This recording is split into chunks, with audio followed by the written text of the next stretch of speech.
إن الحمد لله نحمده ونستعينه ونستغفره ونعوذ بالله من شرور أنفسنا ومن سيئات أعمالنا من يهده الله فلا مضل له ومن يضلل فلا هادي له وأشهد أن لا إله إلا الله وحده لا شريك له وأشهد أن محمدا عبده ورسوله أما بعد فأعوذ بالله من الشيطان الرجيم بسم الله الرحمن الرحيم فويل للمصلين الذين هم عن صلاتهم ساهون وقال النبي صلى الله عليه وسلم صلوا كما رأيتموني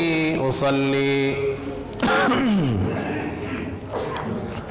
معزز حاضرین، ہر قسم کی حمد و ستائش، تعریف و توصیف، کبریائی و بڑائی اور عبادت و بندگی لائق اور مناسب ہے اللہ رب العالمین کے لیے، جو خالق کائنات ہے، مالک ارض و سما ہے اور رب العالمین ہے۔ درود و سلام نازل ہو تمام نبیوں اور رسولوں پر، خصوصاً آخری رسول جناب محمد صلی اللہ علیہ وسلم پر بیش بہا درود و سلام نازل ہو۔ اللہم صلی علیہ وبارک وسلم۔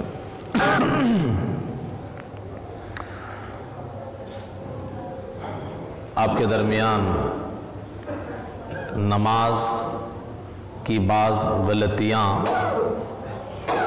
اس موضوع کے تحت گفتگو شروع کی گئی تھی،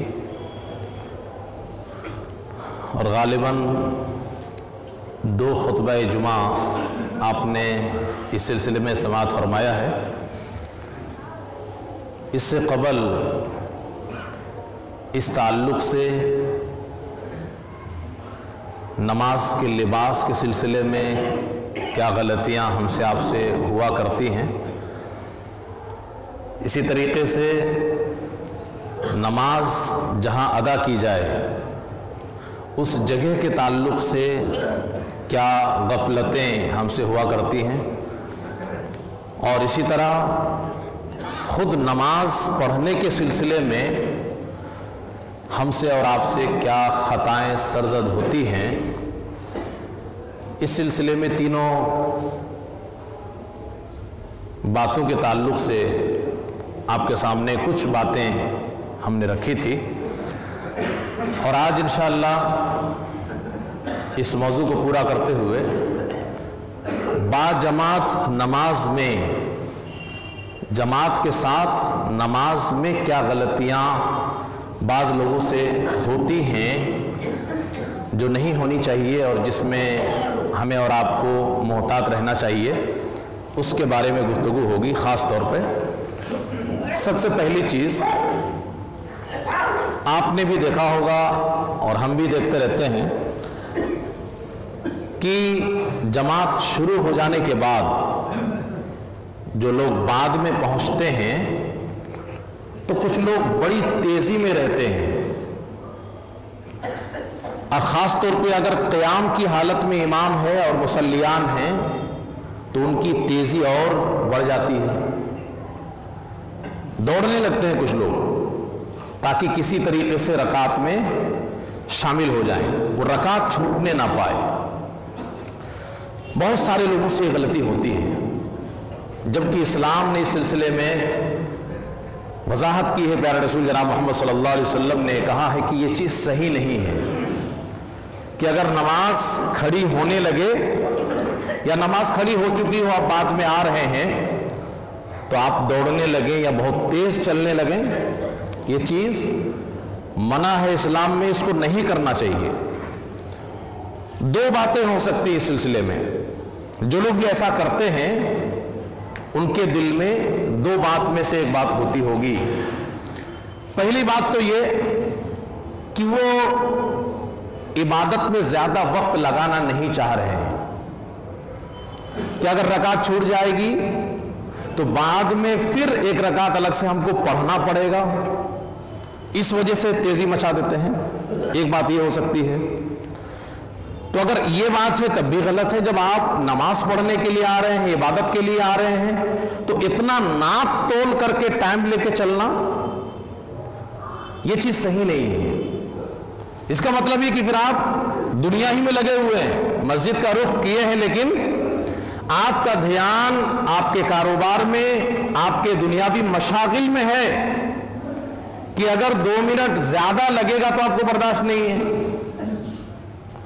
تو مسجد میں جماعت کے ساتھ نماز پڑھنے کے لیے نکلے ہیں تو اتنی گنجائش رکھنی پڑے گی کہ 10 منٹ کے بجائے 15 منٹ آپ کو وقت دینا پڑے گا، 15 منٹ کے بجائے 20 منٹ دینا پڑے گا، 5-10 منٹ کو ناپنے کی ضرورت نہیں ہے۔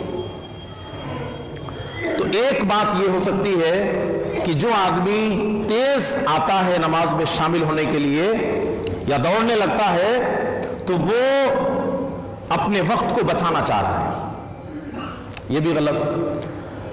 اور کوئی آدمی دوسرا ایسا ہوگا کہ اس کے دل میں یہ بات ہوگی کہ میں نماز کا زیادہ سے زیادہ حصہ پالوں، اس کے دل میں یہ نہیں ہے کہ 5 منٹ زیادہ لگ جائے گا، وہ یہ چاہتا ہے کہ جماعت کا زیادہ سے زیادہ حصہ مجھے مل جائے، رکعت چاہے ملے چاہے چھوٹے، اس سے اس کو مطلب نہیں ہے، وہ صرف جلدی سے جلدی جماعت میں شامل ہونا چاہتا ہے۔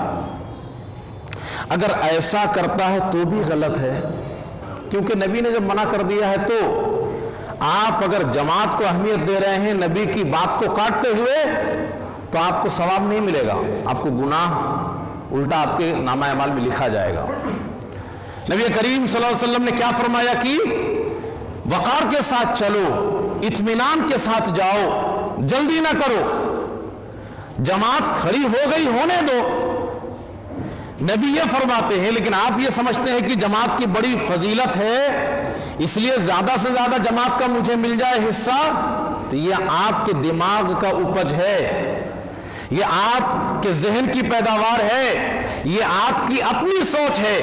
اور یہ بات ذہن نشی کر لیں کہ شریعت کے معاملے میں ہمیں اپنی سوچ کو نیچے رکھنا پڑے گا، اللہ اس کے رسول کی بات کو اوپر رکھنا پڑے گا۔ تو اگر آپ کی نیت اچھی بھی ہے تب بھی آپ غلط کر رہے ہیں، اس لیے کہ نبی نے منع کر دیا ہے۔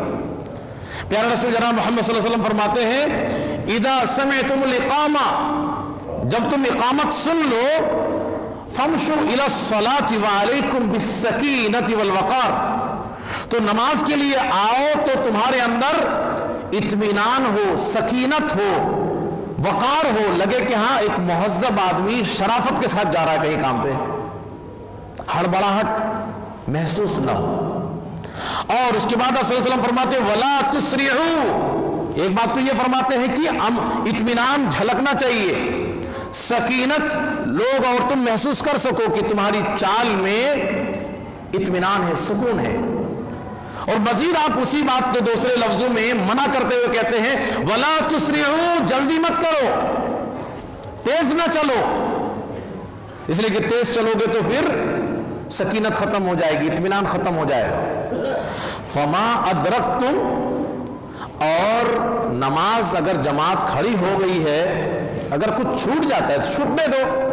فما ادرکتم فصلوا، جتنا پالو اتنا پڑھ لو جماعت کے ساتھ۔ وما فاتکم، اور جو حصہ جماعت کا چھوٹ جائے فاتموا، تو اس کو بعد میں پورا کر لینا۔ تو نبی کریم صلی اللہ علیہ وسلم کا یہ ارشاد گرامی ہے، لہٰذا ہمارے وہ احباب جو اس سلسلے میں غلطی کرتے ہیں انہیں باز آ جانا چاہیے۔ جماعت چھوٹ جائے گی تو چھوٹ جائے گی، رکعت چھوٹ جائے گی چھوٹ جائے گی، ہاں اگر آپ کو اتنی ہی زیادہ دلچسپی ہے اور اتنی ہی زیادہ جماعت کے ساتھ لگاؤ ہے، آپ کو اور وقت لے کر کے نکلنا پڑے گا، اور وقت لے کر کے نکلیے، آپ آرام سے آئیے، سنن و نوافل کا اہتمام کیجئے اور پوری جماعت کا فائدہ اٹھائیے۔ لیکن کسی بھی وجہ سے اگر آپ تاخیر ہو گئے ہیں تو پھر ہڑبڑانے کی ضرورت نہیں ہے، تیزی مچانے کی ضرورت نہیں ہے، بلکہ وقار اور سکینت کا مظاہرہ کرتے ہوئے آرام کے ساتھ جس طریقے سے ایک آدمی چلتا ہے آپ چل کر کے آئیے، اچھی طرح وضو کیجئے، کچھ لوگ وضو بھی جلدی جلدی کر لیتے ہیں، پتہ نہیں کیا بھیگا کیا سوکھا پتہ ہی نہیں ہے، بس جماعت میں اس کو شامل ہونا ہے۔ اسلام ایسی عبادت نہیں چاہتا۔ جماعت چھوٹ جائے گی، آپ بعد میں پڑھ لیجئے گا، کوئی دقت نہیں ہے۔ دوسری چیز، بہت سارے لوگوں کو یا تو معلوم نہیں ہے یا پھر وہ غلط فہمی کے شکار ہیں۔ فرض نماز شروع ہو جانے کے بعد کچھ لوگ سنت پڑھنے لگتے ہیں، اور کچھ لوگ پہلے سے پڑھ رہے ہوتے ہیں تو وہ سنت جاری رکھتے ہیں، سنت اور نفل نماز، جبکہ یہ چیز بھی صحیح نہیں ہے، یہ بھی ایک غلطی ہے، بہت سارے لوگوں سے یہ ہوا کرتی ہے۔ فرض نماز شروع ہو گئی، اب جس نماز میں بھی آپ تھے اس کو چھوڑ دیجئے اور کوئی دوسری نماز شروع بھی مت کیجئے۔ اذا اقیمت الصلاۃ، پیارے نبی جناب محمد صلی اللہ علیہ وسلم فرماتے ہیں کہ جب نماز کھڑی ہو جائے فلا صلاۃ الا المکتوبہ، تو فرض نماز کے علاوہ اور کوئی نماز نہیں ہے، اب فرض میں آپ شامل ہوئیے۔ اگر کوئی آدمی سنت اور نفل میں پہلے ہی سے مشغول ہو گیا تھا اور اقامت کہہ دی جا رہی ہے تو اپنا سلام پھیر لے، جس حالت میں بھی ہے وہیں پہ سلام پھیر لے اور اس کے بعد فرض نماز میں شامل ہو جائے۔ اور فرض نماز شروع ہے، کوئی آدمی دوسری نماز شروع نہ کرے، وہ فرض نماز پہلے پڑھے۔ یہاں تک کہ فجر کی 2 رکعت جو سنت ہے، جس کی بڑی اہمیت ہے، بڑی فضیلت ہے، قرآن و حدیث میں آپ نے سماعت فرمایا ہوگا، تو اس سنت کے تعلق سے بھی یہی حکم ہے۔ فجر کی 2 رکعت سنت فرض نماز سے پہلے جو بڑی اہمیت کی حامل 2 رکعت ہے، اس 2 رکعت کے بارے میں بھی یہی حکم ہے۔ ایک صحابی رسول صلی اللہ علیہ وسلم، اللہ کے رسول صلی اللہ علیہ وسلم کے ساتھ فجر کی نماز پڑھتے ہیں جماعت کے ساتھ، اور پھر بعد میں پھر پڑھنے لگتے ہیں۔ حضرت قیس رضی اللہ عنہ، تو اللہ کے رسول صلی اللہ علیہ وسلم کہتے ہیں کہ مہلن یا قیس، ٹھہر جاؤ اے قیس، یہ کیا پھر نماز شروع کر رہے ہو تم؟ الصلاۃ نمان، کیا فجر کی نماز ڈبل پڑھو گے؟ ابھی تو پڑھا جماعت میں، پھر پڑھو گے کیا؟ تو فجر کی نماز ڈبل پڑھو گے، 2 بار پڑھو گے؟ تو حضرت قیس رضی اللہ عنہ کہتے ہیں کہ اللہ کے رسول صلی اللہ علیہ وسلم، میں نے 2 رکعت جو فجر سے پہلے پڑھی جاتی ہے وہ نہیں پڑھی تھی، وہ پڑھ رہا ہوں سنت۔ تو اللہ کے رسول صلی اللہ علیہ وسلم فرماتے ہیں کہ فلا اذن، ہاں تب کوئی دقت نہیں، پڑھ لو۔ تو اگر فجر کی 2 رکعت نماز جو بڑی اہمیت کی حامل ہے چھوٹ رہی ہے تو اس کو بھی چھوڑ دیجئے، جماعت کے ساتھ فرض نماز پہلے پڑھ لیجئے اور اس کے بعد پڑھ لیجئے گا۔ چونکہ صحابی اور رسول صلی اللہ علیہ وسلم کی زندگی سے آپ کو ثبوت مل رہا ہے۔ پہلی بات تو ایک منع ہے کہ فرض نماز شروع ہو گئی تو کوئی دوسری نماز نہیں پڑھنی چاہیے، اور دوسری بات فجر کی 2 رکعت سنت کے بارے میں شریعت میں گنجائش ہے کہ فرض نماز کے بعد بھی اسے ادا کیا جا سکتا ہے، لہٰذا آدمی کو اس میں بھی پریشان نہیں ہونا چاہیے۔ بہت سارے لوگ اس میں غلطی کرتے ہیں کہ فجر کی 2 رکعت سنت پہلے پڑھتے ہیں، اس کے بعد ہی جماعت میں شامل ہوتے ہیں، چاہے جماعت پوری کی پوری چلی جائے، تو اس سے باز رہنا چاہیے۔ صف کا معاملہ، صف بندی نماز میں یہ بڑی اہمیت کی چیز ہے، اسلام نے اس کو بہت اونچا مقام دیا ہے۔ نماز میں صف بندی، اس سلسلے میں بہت ساری حدیثیں ہیں، اس میں فقہی اختلاف ہے، بہت سارے لوگ قدم سے قدم ملانے کو نہیں مانتے، وہ ایک الگ مسئلہ ہے۔ قدم سے قدم، کندھے سے کندھا ملانا ہے کہ نہیں ملانا ہے، وہ ایک الگ مسئلہ ہے، قرآن و حدیث کے دلائل کی روشنی میں وہ بھی ضروری ہے۔ لیکن کسی بھی مسلک کا آدمی ہو، صف بندی صحیح سے کرنا چاہیے۔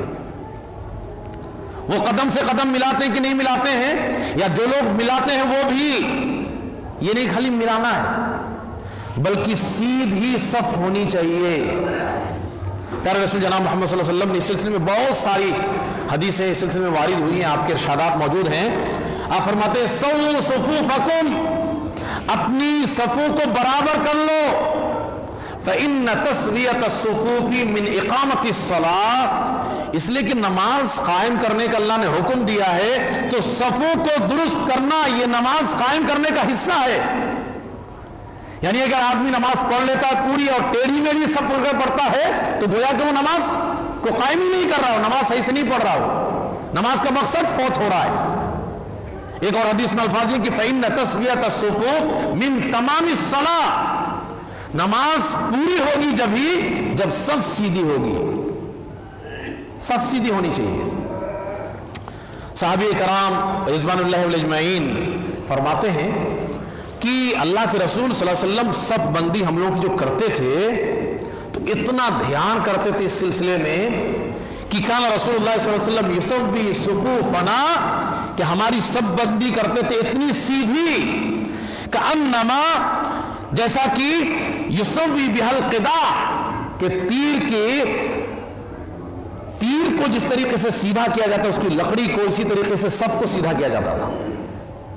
تیر کی لکڑی اگر ذرا سی بھی ٹیڑھی ہوگی تو نشانے کو چوب جائے گی، تو تیر کی طرح سیدھا کرنا ہے، ذرا سا بھی آگے پیچھے نہیں ہونا چاہیے، ٹیڑھا میڑھا نہیں ہونا چاہیے، اور پیچھے کے حصے سے سیدھا کیا جاتا ہے۔ صف بندی میں یہ دھیان رکھیں، انسان کا پیر کسی کا بڑا ہو سکتا ہے، کسی کا چھوٹا ہو سکتا ہے، عمر میں کوئی بڑا ہو سکتا ہے، عمر میں کوئی چھوٹا ہو سکتا ہے، لہذا پیچھے کے حصے سے، پیچھے کی طرف سے صف سیدھی ہونی چاہیے، آگے پیر آگے پیچھے جتنا بڑا اتنا رہے۔ تو صف بندی کی بہت بڑی فضیلت ہے۔ پیارے نبی جناب محمد صلی اللہ علیہ وسلم فرماتے ہیں، ایک صحابی رسول فرماتے ہیں کہ آپ صلی اللہ علیہ وسلم ہمارے کندھوں کو نماز میں پکڑ کر کے سیٹ کرتے تھے کہ تمہارا آگے ہے تمہارا پیچھے، سیدھے ہو جاؤ، اور کہتے تھے کہ استووا، بالکل سیدھے کھڑے ہو، صف بندی اچھی طرح کرو، آگے پیچھے نہیں ہونا چاہیے، ولا تختلفوا، اختلاف مت کرو، صف میں آگے پیچھے نہ ہو۔ اگر صف سیدھی نہیں ہوگی مسلمان کی نماز میں جماعت کی شکل میں، فتختلف قلوبکم، تو تمہارے دل کے اندر اختلاف پیدا ہوگا، اور آج گھر گھر میں اختلاف ہے، جماعت اور معاشرے کی بات چھوڑ دیجئے، اس کی ایک بڑی وجہ یہ بھی ہے۔ اس سلسلے میں آدمی، بلکہ آج کا وقت تو ایسا ہے کہ اگر آپ سیدھا کرنے چلو گے تو وہ ٹیڑھا ہو کر کے آپ کو دیکھ لے گا، ضرورت پڑے تو شاید معاملہ آگے تک چلا جائے کہ بڑا آیا ہے ہم کو سمجھانے کے لیے، تو ایسا نہیں ہونا چاہیے۔ یہ بہت اہمیت کی حامل چیز ہے نماز میں صف بندی، اور اس میں برا نہیں ماننا چاہیے، اور جو لوگ بھی اصلاح کریں وہ بھی محبت کے ساتھ اصلاح کریں۔ اس سلسلے میں حدیث موجود ہے کہ کیا جا سکتا ہے، اگر آپ کو لگتا ہے کہ کوئی آدمی آگے نکلا ہوا ہے، آپ کی ذمہ داری کہ اس کو تھوڑا کندھا پکڑ کر کے پیچھے کر لیجئے، کوئی پیچھے کی طرف جا رہا ہے کندھا پکڑ کے تھوڑا سا آگے دھکیل دیجئے اس کو۔ آپ صلی اللہ علیہ وسلم فرماتے ہیں ایک حدیث کے اندر کہ اقیموا الصفوف، صفوں کو اچھی طرح درست کر لو، وحاذوا بین المناکب، کندھوں کو برابر کرو۔ اوپر کندھا، دیکھیں یہ عام طور پہ آگے نکلا ہوا نہیں ہوتا ہے، یہ پیر کے سائز کے حساب سے کندھا ہوتا ہے، یہ پیر کا حصہ آگے کا آگے نکلتا ہے، تو کندھا سے سب بندی صحیح ہو پائے گی۔ اصل پیر میں کوئی آگے ملائے گا، کوئی پیچھے ملائے گا، کون کیا ملائے گا، تو پہلے کندھا میں دیکھو کہ کندھا سیدھے میں جا رہے کہیں، وحاذوا بین المناکب، کندھوں میں مقابلہ کرو ایک دوسرے کے، مد مقابل ہو جاؤ، وسد الخلل، جگہ مت چھوڑا کرو۔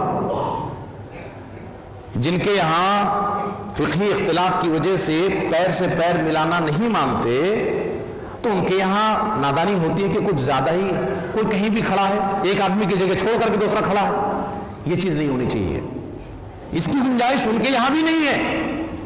وسد الخلل، خالی جگہ کو پر کرو، اور شیطان کے لیے خالی جگہ مت چھوڑو۔ وَلِينُوا بِأَيْدِي إِخْوَانِكُمْ، اور اپنے بھائیوں کے ہاتھ میں نرم بن جاؤ۔ اس کا کیا مطلب ہے معلوم بھائی؟ اللہ کے رسول کیا فرماتے ہیں؟ لِينُوا بِأَيْدِي إِخْوَانِكُمْ، اپنے بھائیوں کے ہاتھوں میں نرم ہو جاؤ۔ کیا مطلب ہے؟ مطلب یہ کہ اگر کوئی بھی تمہیں کندھا پکڑے اور جسم میں ہاتھ رکھے آگے پیچھے تمہیں کرے، سیٹ کرے، تو غصہ مت ہو، غصہ نہ نہیں چاہیے۔ اس میں نبی کریم صلی اللہ علیہ وسلم نے منع فرمایا ہے، نہ اکڑنا چاہیے کہ نہیں میں تو ہلوں گا نہیں اپنی جگہ سے۔ وَلِينُوا بِأَيْدِي إِخْوَانِكُمْ، اپنے بھائیوں کے ہاتھوں میں نرم بن جاؤ۔ اگر کوئی تمہاری اصلاح کر رہا ہو، تمہارے گردن پہ ہاتھ رکھ کر کے، کندھے پہ ہاتھ رکھ کر کے آگے پیچھے کرے، ہو جاؤ، نرم بن جاؤ۔ اور شیطان کے لیے خالی جگہ مت چھوڑو۔ اس کا مطلب کیا ہوا کہ اگر ایک نمازی دوسرے نمازی کے بیچ میں جگہ چھوڑ دیتا ہے باجماعت نماز میں تو وہاں شیطان آ کر کے جگہ لے لیتا ہے. ہاں نماز میں بھی شیطان آتا ہے. ایسا نہ مسئلہ کہ مسجد میں آپ ہی لوگ آ رہے ہیں ہم ہی لوگ آ رہے ہیں. باجماعت نماز میں شیطان بھی آتا ہے اور وہ خالی جگہ میں قبضہ جما کر کے آپ کی نماز میں آپ کو پریشان کرتا ہے. اسی لیے تو ہم لوگوں کا دل نہیں لگتا ہے, سب بندی صحیح سے نہیں کر رہے ہیں تو نماز میں جب بھی آؤ چاہو تب بھی دماغ ادھر ادھر بھٹکتا رہتا ہے. شیطان کے لیے خالی جگہ مت چھوڑو. ومن وصل صفا, اور اگر کوئی خالی جگہ رکھ دے کوئی غلطی سے یا نادانی کرے تو جس آدمی کو جگہ ملے وہ جا کے وہاں پہ اس کو پورا کر لے, جوڑ لے, اس خالی جگہ کو نہ چھوڑے. ومن وصل صفا, جو کوئی صف کو ملا لے گا خالی جگہ کو ختم کرے گا تو ایسی صورت میں اللہ نے کہا وصلہ اللہ, اللہ اس کو ملا لے گا. اور جو شخص خالی جگہ چھوڑے گا ومن قطع صفا, صف کاٹے گا قطعہ اللہ, اللہ اس کو کاٹ دے گا. اللہ سے کٹ جائے گا, اپنوں سے کٹ جائے گا. تو اس سلسلے میں کتنی تاکید ہے. اسی طریقے سے آپ صلی اللہ علیہ وسلم صحابہ سے سوال کرتے اور کہتے ہیں الا تصفون, کیا تم لوگ ویسے صف نہیں بناؤ گے کما تصف الملائکہ, جیسے صف فرشتے بناتے ہیں, فرشتوں کی طرح صف بندی نہیں کرو گے. صحابہ کرام پوچھتے ہیں اللہ کے رسول صلی اللہ علیہ وسلم فرشتے کیسے صف بندی کرتے ہیں؟ یہ بھی ایک بڑی غلطی ہے صف سے جڑی ہوئی. صف کو سیدھی کرنے سے جڑی ہوئی ایک بات اور آ رہی ہے جو صف سے تعلق رکھتی ہے, جو با جماعت نماز میں ہماری اور آپ کی غلطی شمار کی جائے گی. یتمون الصفوف الاول فالاول, فرشتوں کی صف بندی ایسی ہوتی ہے کہ پہلے صف کو پہلے مکمل کرتے ہیں پھر دوسرے صف کو. اور ہم لوگ کیا کرتے ہیں, کبھی کبھی جماعت کھڑی ہوتی ہے, پہلی صف میں دونوں طرف جگہ خالی ہے اور آپ پیچھے کھڑے ہیں تو آپ زحمت نہیں کرنا چاہتے کہ وہاں تک چل کے کون جائے گا. دوسری صف میں آپ کھڑے ہو گئے ہیں, ابھی پہلی صف مکمل نہیں ہے. اسی طریقے سے صف بندی کا اصل طریقہ ہے کہ امام کے بیچ سے صف شروع ہوتی ہے. اور کبھی کبھی آپ کو بھی نظر آئے گا کہ دائیں طرف آدمی زیادہ ہے, بائیں طرف ہے ہی نہیں. معلوم ہے, اچھا اس میں بھی اتنی بڑی غلطی ہوتی ہے, ایک آدمی آ رہا ہے نیا نماز میں شامل ہو رہا ہے, وہ دیکھ رہا ہے کہ بائیں طرف جگہ خالی پڑی ہے, وہ اس گیٹ سے آ رہا ہے تو ادھر ہی چلا جا رہا ہے. ارے بھائی نماز پڑھنے کے لیے یہ سب آپ کی ذمہ داری ہے, دھیان کرنا پڑے گا. دیکھ رہے ہیں بائیں طرف جگہ خالی ہے تو آپ ادھر ہی کیوں چلے جا رہے ہیں؟ 10 قدم کے بجائے 15 قدم چلنا پڑے گا. اس لیے نہیں, اس لیے نہیں, یہ سب لاپرواہی ہے, غفلت ہے, صحیح سے اہتمام نہیں. جب گھر سے چل کر کے مسجد آیا ہے تو 5 قدم چل نہیں پائے گا وہ, لیکن لاپرواہی ہے یہ ہماری اور آپ کی. تو فرشتے صف کیسے بناتے ہیں بھائی؟ پہلی صف کو مکمل کرنے کے بعد ہی دوسری صف شروع کرتے ہیں اور اس کو مکمل کرتے ہیں. لہٰذا ہماری اور آپ کی بھی ذمہ داری ہے کہ فرشتوں کی طرح صف کو مکمل پہلے کریں پھر دوسرا صف لگائیں. اور اسی طریقے سے مل کر کے کھڑے ہوتے ہیں فرشتے. وَيَتَرَاصُونَ فِي الصُّفُوفِ, فرشتے آپس میں مل کر کے کھڑے ہوتے ہیں. لہٰذا فرشتوں کی ذرا سب بندی شریعت کو مطلوب ہے, جناب محمد صلی اللہ علیہ وسلم نے ابھارا ہے. لہٰذا ہم بھی مل کر کے کھڑے ہوں, خالی نہ کریں جگہ. حضرت انس رضی اللہ عنہ صحابہ کرام کی سب بندی کی تصویر کشی کرتے ہوئے کہتے ہیں کان احدنا یلزق منکبہ بمنکب صاحبی, ہم لوگ اس طریقے سے سب بندی کرتے تھے کہ ایک آدمی اپنے کندھے کو اپنے بغل والے کے کندھے سے ملا لیتا تھا. جب کندھا سے دونوں طرف کندھا دوسرے سے ملا رہے گا تو جگہ خالی بچے گی؟ خالی نہیں بچے گی. تو اصل چیز سب بندی کے سلسلے میں کندھا, اس کو دھیان رکھیے گا. ہمارے اور آپ کے بہت سارے لوگوں سے یہ بھی غلطی ہوتی ہے, پیر تو ملا لے رہے ہیں لیکن پھیلا دے رہے ہیں. پیر ملا رہے ہیں, کندھا نہیں ملا رہے ہیں. ارے کبھی کبھی تو صف کے بیچ میں نماز پڑھنے میں دشواری ہونے لگتی ہے. کچھ لوگ پہلے آ کر کے بہت زیادہ جگہ چھینک لیتے ہیں اور آپ آ کر کے اپنے حساب سے کھڑے ہوئے, اب دوسری رکعت اس نے پیر کھینچ لیا, اب پریشانی بڑھ گئی. تو کبھی کبھی دقت ہو جاتی ہے. لہٰذا کندھے کا خیال کیجئے. جماعت میں سب بندی میں کھڑے ہوئیے تو دونوں کندھا دونوں سائڈ میں ملا کے کھڑے ہوئیے تو اپنے آپ پیر آپ کا سیدھے میں بیٹھ جائے گا سیٹنگ میں. اور کندھا آپ نہیں ملائیں گے, خالی پیر ملائیں گے تو کون ناپنے جائے گا کہ بغل والا آئے گا تو اس کو کتنی جگہ ملے گی اور بغل دونوں طرف کتنا ہو رہا نہیں ہو رہا ہے. آئیڈیا کرنا ہے تو سب سے پہلے صف میں کھڑے ہو کر کے آ کے دونوں کندھا ملا کر کے کھڑے ہوئیے, پھر اس کے بعد پیر ملائیے. کندھا ملنا ضروری ہے۔ صحابی رسول یہی کہتے ہیں کہ ہم لوگ سب بندی کرتے تھے تو ہم میں سے ہر ایک کا کندھا دونوں سائڈ میں اپنے ساتھی کے کندھے سے مل جاتا تھا، اور ساتھ ہی ساتھ جب کندھا ملے گا تو پیر ملانا تو آسان ہے۔ وَقَدَمَهُ بِقَدَمِ، اور قدم بھی قدم سے ملا رہتا تھا۔ تو اس طریقے سے سب بندی کرنی ہے۔ اور اسی طریقے سے ایک بڑی فضیلت اس سلسلے میں آئی ہے، جو خالی جگہ کو پر کرتے ہیں ایسے لوگوں کے لیے، من سد فرجتن، کہ اگر جگہ صف کے بیچ میں کہیں خالی کسی نے چھوڑ رکھا ہے، اس کو جو پر کر دے تو اللہ رب العالمین اس کے درجے کو بلند کرتا ہے۔ رفعہ اللہ بہا درجہ وبنا لہ بیتا فی الجنہ، اللہ اس کے درجے کو بھی بلند کرتا ہے اور جنت میں اس کے لیے گھر بھی بناتا ہے۔ تو سب بندی کے تعلق سے بھی بڑی لاپرواہی ہے، ہمیں اور آپ کے سلسلے میں احتیاط برتنے کی ضرورت ہے۔ اور بھی بہت ساری غلطیاں ہیں، پیر سیدھا قبلہ رخ ہونا چاہیے تو کوئی اس کا دھیان ہی نہیں کرتا ہے، اور قبلہ رخ ہونا چاہیے، اور پیر کے الگ الگ شیپ ہیں، اللہ نے الگ الگ طریقے سے بنایا، کسی کا آگے کا حصہ پھیلا ہوا ہے، کسی کا پیچھے کا حصہ پھیلا ہوا ہے۔ تو اس میں کیا ہوتا ہے، کبھی کبھی آدمی سائڈ ملانے کے چکر میں جس کا ترچا ہے تو پھر پیر بھی ترچا ہو جاتا ہے۔ اتنا بھی نہیں مقصود ہے شریعت میں، قدم کہا جاتا ہے پورے حصے کو مل رہا ہے، قبلہ رخ بھی ہونا چاہیے، اس میں وہ مبالغہ نہیں ہونا چاہیے، کچھ لوگ ایسا کر دیتے ہیں تو کچھ لوگ ایسا کر دیتے ہیں، بلکہ اس کو قبلہ رخ رکھنا چاہیے۔ اگر آپ کا پیر بالکل برابر میں ہے تو اچھی بات ہے، بھائی بالکل پورا مل جائے گا، برابر میں نہیں ہے تو تھوڑا بہت پیچھے کی طرف چھوٹ سکتا ہے۔ اور اسی طریقے سے ایک اور غلطی جو کچھ لوگوں سے ہوتی ہے، کم لوگ ہیں ایسے، امام سے پہلے کوئی بھی کام کرنا، یہ بھی ایک سنگین جرم ہے۔ باجماعت نماز میں امام سے پہلے کسی کام کو کرنا یہ بھی ایک بڑی غلطی ہے، اس میں احتیاط برتنا چاہیے۔ نبی کریم صلی اللہ علیہ وسلم فرماتے ہیں، یا ایھا الناس، اے لوگو، انی امامکم، میں تمہارا امام ہوں، فلا تسبقونی، امام کا مطلب یہی ہوتا ہے کہ وہ آگے رہے گا ہر چیز میں، خالی پیش امام کہہ کر کے سب سے آگے مصلی پہ رکھ دیے تو کام نہیں چلے گا۔ امام کا مطلب ہر چیز میں آگے۔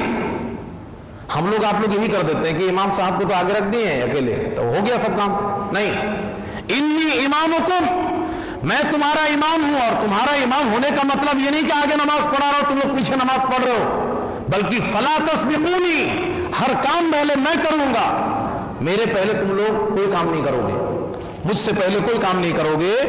بالرکوع، نہ تو رکوع پہلے کرو گے، ولا بالسجود، نہ تو سجدہ پہلے کرو گے، ولا بالقیام، نہ تو قیام پہلے کرو گے، ولا بالانصراف، نہ تو سلام پہلے پھیرو گے، کچھ بھی پہلے نہیں کرو گے، ہر کام پہلے میں کروں گا اس کے بعد۔ اور ایک حدیث میں تو بہت سخت وعید آئی ہے، اگر کوئی شخص اس کا دھیان نہیں کرتا ہے، پہلے کر لیتا ہے، تو اللہ کے رسول صلی اللہ علیہ وسلم فرماتے ہیں، اما یخشی الذی، کیا وہ آدمی ڈرتا نہیں ہے، یرفع راسہ قبل الامام، جو امام سے پہلے اپنا سر اٹھا لیتا ہے، کس چیز سے، ان یحول راسہ راس حمار، کہ اللہ اس کا سر گدھے کا سر بنا دے۔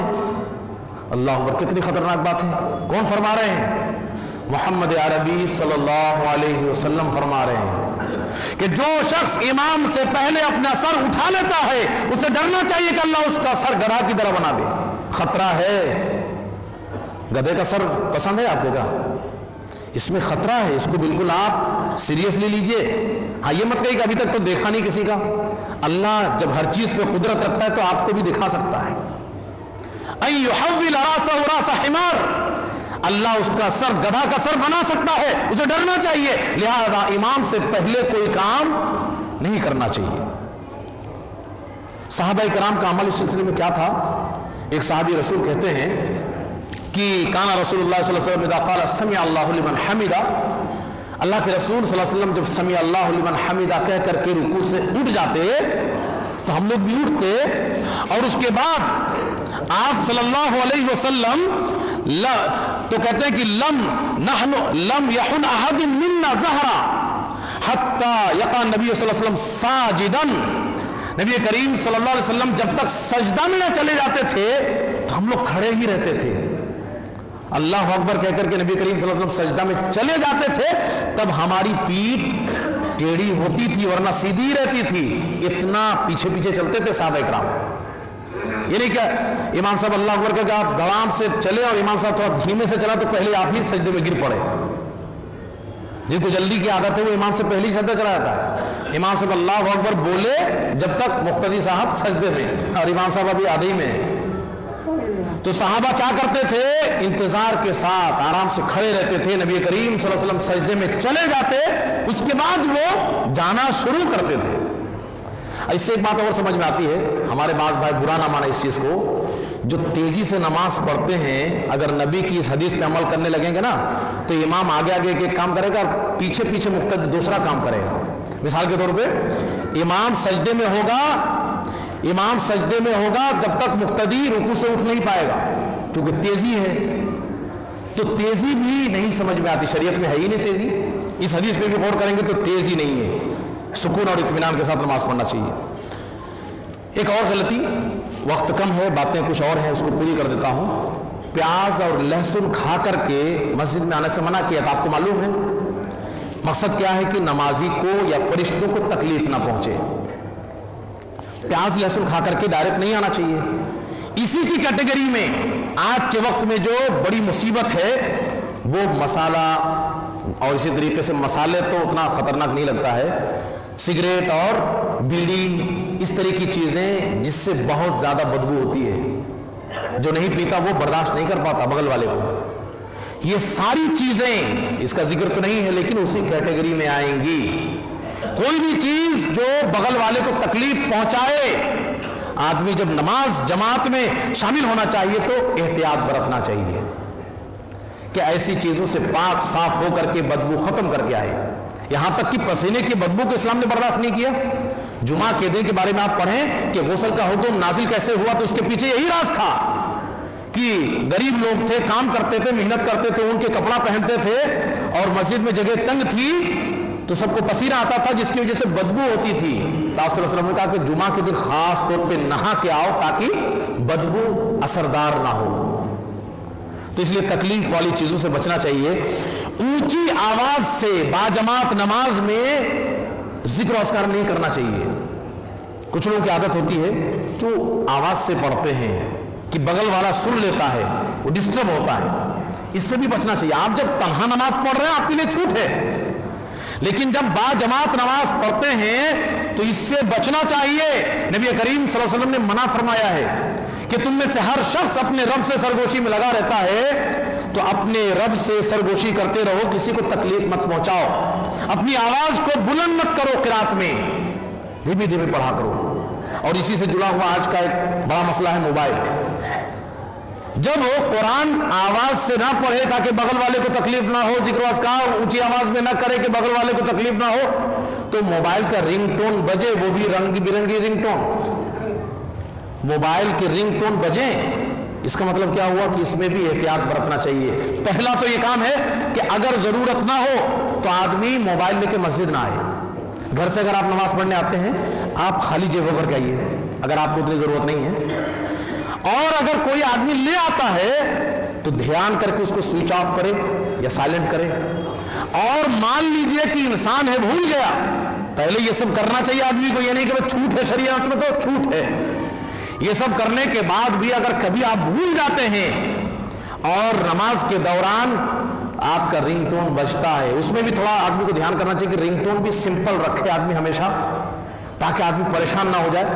تو جتنی جلدی ہو سکے موبائل کو نکال کر کے اس کو بند کر دینا چاہیے. کچھ لوگ چھوڑ دیتے ہیں, پوری گھنٹی جی بھر کے بج جاتی ہے, تب جا کر کے اس کو جب پوری نماز پڑھ لیتے تبھی ہاتھ لگاتے ہیں. نہیں, جتنی جلدی ہو سکے موبائل کو بند کرنا چاہیے.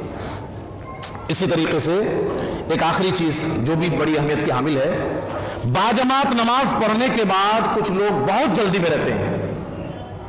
السلام علیکم ورحمۃ اللہ, السلام علیکم ورحمۃ اللہ ہوا اور بس پیچھے امام صاحب مڑے نہیں تب تک وہ صاحب اٹھ گئے, اپنی جگہ چھوڑ دیا.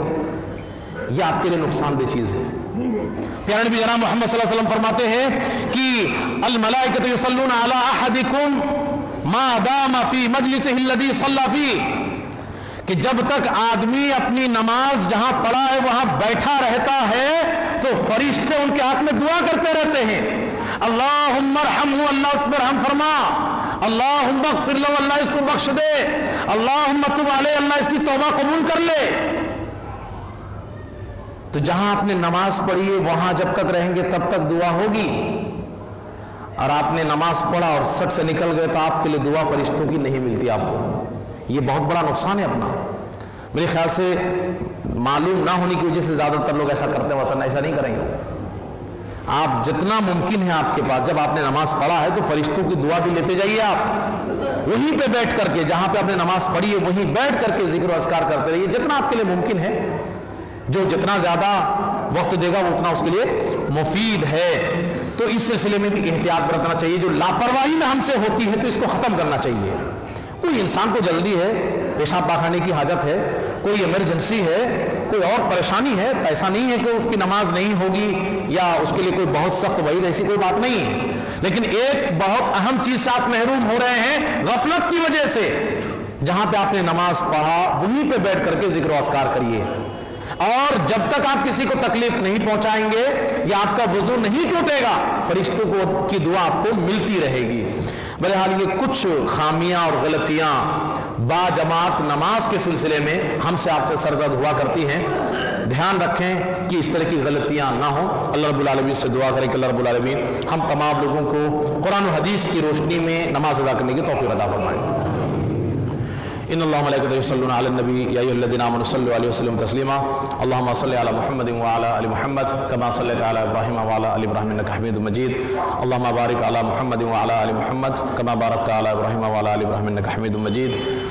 عباد اللہ رحمکم اللہ، ان اللہ یأمر بالعدل والاحسان وإيتاء ذي القربى وينهى عن الفحشاء والمنكر والبغي يعظكم لعلكم تذكرون سبحان ربك رب العزة عما يصفون والسلام على المرسلين والحمد لله رب العالمين۔